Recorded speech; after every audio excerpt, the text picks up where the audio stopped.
상클 라이프 시간입니다. 매주 목요일 아침엔 주말에 볼만한 영화 이야기 나눠보는 시간인데요. 이번 주에 새로 나온 작품들, 오늘도 베테랑 영화 저널리스트 박혜은 더스크린 편집장과 함께 만나보겠습니다. 안녕하세요. 안녕하세요. 네, 안녕하세요. 자, 첫 번째 영화는 얼마 전에 막 서울 강남의 고깃집에서도 목격담이 나온 톰 크루즈 아저씨의 미션 임파서블 새 시리즈군요. 맞습니다. 네. 이제는 한국에 안 오시면 좀 서운할 것 네. 같습니다. 네, 미션 임파서블의 새로운 시리즈가 이번 주에 개봉했는데요. 영상으로 먼저 만나보실게요. 네. Ethan, what's your objective? What's your ultimate objective?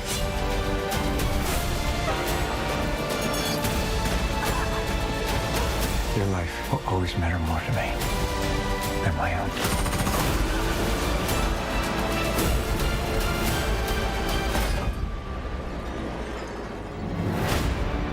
None of our lives can matter more than this mission. 오, 야. 방금 모든 게 공중으로 우와 했다가 저런 거 어떻게 찍는지 모르겠어요. 그러니까요. 제목만으로도 벌써부터 흥행 보증이 되는 작품입니다. 이번엔 어떤 이야기인가요? 네, 이번 미션 임파서블은 또 새로운 적과 함께 톰 크루즈의 리얼 액션 볼거리 함께 돌아왔습니다. 네. 이번 데드 레코딩 파트 1은요. 톰 크루즈의 첩보 클래식 이 시리즈의 7번째 미션 임파서블 시리즈고요. 네. 최종장의 첫 번째 이야기이기도 합니다. 지금까지는 세계의 정세를 위협하는 다양한 적들과 싸워왔던 이 톰 크루즈 에단이요. 이번에는 AI, 인공지능과 싸워야 하는 미션입니다. 2020년 이후에 뭐 요새 챗 GPT라든지 인공지능에 대한 이슈들 굉장히 많잖아요. 네. 동시에 이 인공지능이 인간을 위협하게 되면 어떨까라는 불안과 위협도 싹트고 있는데 이런 지점을 바로 영화 속으로 가지고 온 작품이라고 할 수 있어요. 네. AI 인공지능이 인류의 미래를 좌지우지할 수 있는 상황이 되면서 그것을 막기 위해서 미션 임파서블 팀들이 싸워야 되는 이야기이고요. 그리고 이렇게 몸으로 뛰는 네. 현실 액션 요원들이 AI를 상대로 싸운다란 이 설정 자체가 구시대 요원을 대표하는 이 이단 헌트와 그리고 이 앞으로 미래의 적들에 대한 이야기, 뭔가 아날로그의 반격, 이 현실 액션을 중시하는 톰 크루즈의 정체성도 스토리에 담겨 있다 이렇게 말씀드릴 수 있습니다.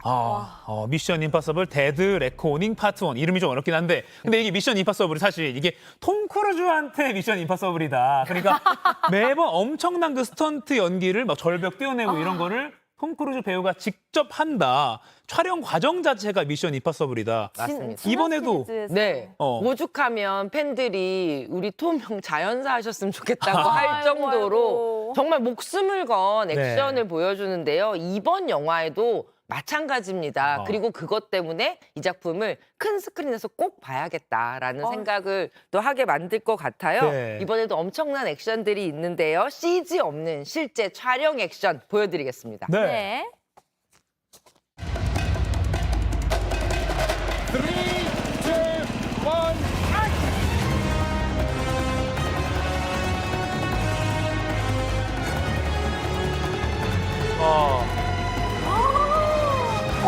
그게 세트가 아니에요. 세트가 네. 아니에요.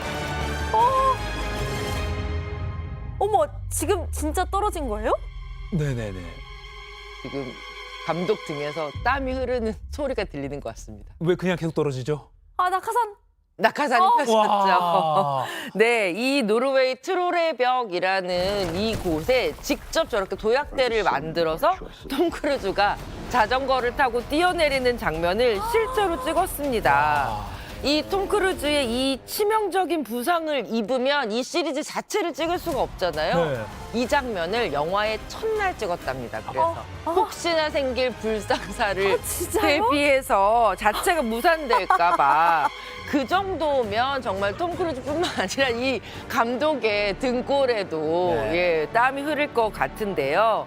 앞선 시리즈에서 늘 항상 최고의 리얼 액션씬을 보여줬던 톰 크루즈 이번에도 자신에겐 한계가 없다는 사실을 보여주면서 새로운 도전을 합니다. 얼마나 진심인지 보실 수 있어요. 아까 보여드렸던 그 낙하산 액션씬뿐만 아니라 수갑으로 한 손을 묶고 로마 도시를 질주하는 카체이싱도 실제로 톰 크루즈가 운전을 해서 찍었고요. 예. 그 이외에도 뭐 태평양 북부 베링해의 심해, 예멘 룹알할리 사막, 그리고 말푸스 산맥 이런 전 세계를 오가는 로케이션 그리고 그 안에서 몸을 사리지 않는 톰 크루즈의 액션 이번 영화의 꽃이라고 할 수 있습니다. 네. 뭐 이전 시리즈에서는 날아는 비행기에서도 떨어진 적이 있기 때문에 네. 그렇죠. 놀랍지도 않지만 그럼에도 불구하고 이게 톰 크루즈가 실제로 액션을 감행했다는 걸 아니까 이 영화를 보면은 항상 마음을 더 졸이게 돼요. 네. 근데 이게 파트 1이잖아요. 네. 다음 시리즈는 또 언제 개봉하나요? 네, 이 파트 2는 내년 개봉을 앞두고 있어요. 네. 지금까지는 한 화에서 하나의 에피소드를 끝내는 방식으로 만들어졌었는데 이번에는 그 에단의 과거, 현재 그리고 미래까지 모두 다 담은 일종의 총정리분으로 원투로 나눠서 만들었고요. 그리고 이 파트 2를 통해서 지금까지 미션 임파서블 시리즈를 전체 한번 종합하는 영화를 만든다고 합니다. 네. 흐르는 말에 의해서는 이게 마지막이 될 거다라는 이야기도 있기는 한데 그건 한번 살펴봐야 될 것 같고요. 네. 이 파트 1은 러닝타임이 무려 2시간 36분. 그러나 저 영상들을 보고 있는 동안 시간이 어떻게 가는지 모르실 거란 생각이 듭니다. 네. 자, 뭐 너무 빠져들면 더 해야 되는데 뒤에 또 준비된 것이 더 있기 때문에. 네. 자, 다음 작품은 우리나라 영화죠? 맞습니다. 네. 두 번째 작품 한국 영화로 가져왔는데요. 네. 제목 주의해서 들어주세요. 조댓구 영상으로 먼저 만나보실게요. 예. 내 구형택이 누구냐? 애들 괴롭히지 마! 오로지 구독자를 왕으로 모시는 당신의 노예 리틀 오대수입니다.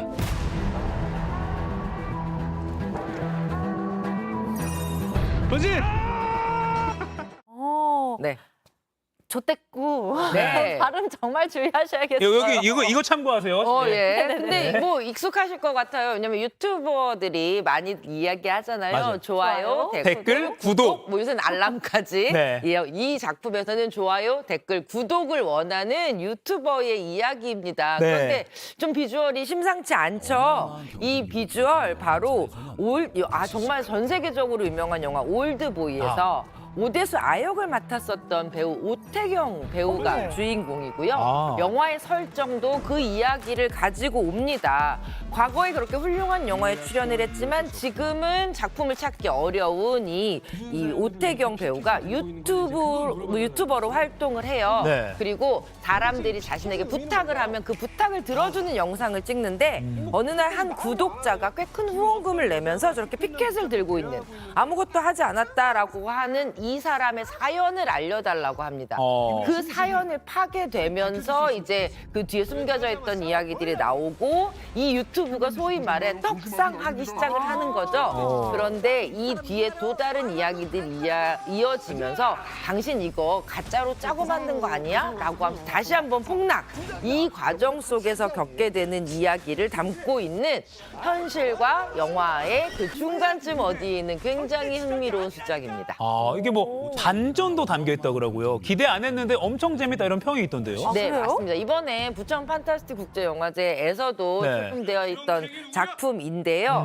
이 스크린 라이프라고 하죠. 우리가 화면으로만 보는 이런 세상 속을 어떻게 그걸 이야기를 펼쳐나가느냐 하는 방식, 진짜 유튜버의 삶을 보는 것처럼 만들었고요. 막판에 유주얼 서스펙트급의 반전 있으니까 꼭 기다려서 영화 봐주시면 좋겠습니다. 야, 기대됩니다. 네, 영화 조떼꾸 반전 기대해 보겠습니다. 네. 자, 마지막 작품도 소개해 주시죠. 네, 마지막에 소개해드릴 작품은 어제 개봉한 비밀의 언덕이라는 제목의 작품이에요. 화면 먼저 만나보실게요. 네.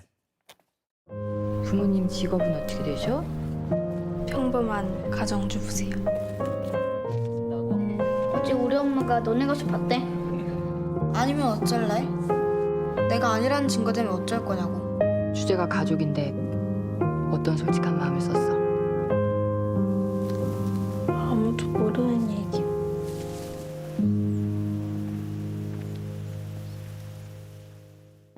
좀 좀 잔잔한데 비밀의 언덕 어떤 내용입니까? 어제 개봉한 영화인데요. 한 소녀의 성장기라고 할 수 있어요. 그 나의 가족은 늘 남의 가족과 비교하면 뭔가 많이 부족하고 숨기고 싶고 부끄러울 때도 있잖아요. 네. 어린 마음에 이 초등학교 5학년 소녀 명은의 이야기인데요. 남들에게 숨기고 싶은 이 가족 이야기를 글로 쓰면서 자신의 성장을 한 뼘씩 키워가고 또 동시에 가족을 이해하고 마지막으로 글쓰기를 통해서 이 창작자, 예술이 어떻게 피어나는지에 대한 과정까지 담았다는 점에서 굉장히 훌륭한 소녀의 성장담이자 예술의 성장담이다라고 말씀드릴 수 있는 작품이에요. 이 한국에서도 소녀들의 성장담을 다룬 훌륭한 작품들이 많았는데 이 비밀의 언덕도 그 뒤를 이어서 많은 분들께 사랑받으면 좋겠다라는 생각을 좀 했습니다. 이게 사실 막 소위 말하는 대배우가 나오는 그런 영화는 아닌데 추천하시는 이유가 따로 있으실까요? 예, 일단 이 작품의 여배우 주인공을 좀 주의해서 네, 보셔야 아역 될 것 배우네요. 같은데요. 이 아역 배우 가장 어린 나이에 전주국제영화제에서 여우주연상을 받은 진짜 실력 있는 괴물 같은 연기파 배우이기도 하고요. 예, 단순히 나의 과거를 떠올리게 하는 추억의 영화를 넘어서서 지금 현재의 성장 그리고 앞으로 예술은 어떠한 씨앗에서 피어나는가라는 질문까지 던지고 있는 굉장히 훌륭한 작품이라고 말씀드릴 수 있습니다. 우리 뭐 대작 미션 임파서블 7번째 시리즈부터 아까 조댓구, 좋아요, 댓글, 구독, 줄임말 욕 아닙니다. 네. 그리고 비밀의 언덕까지 3편의 영화 살펴봤습니다. 지금까지 박혜은 더스크린 편집장님이었습니다. 고맙습니다. 네, 고맙습니다.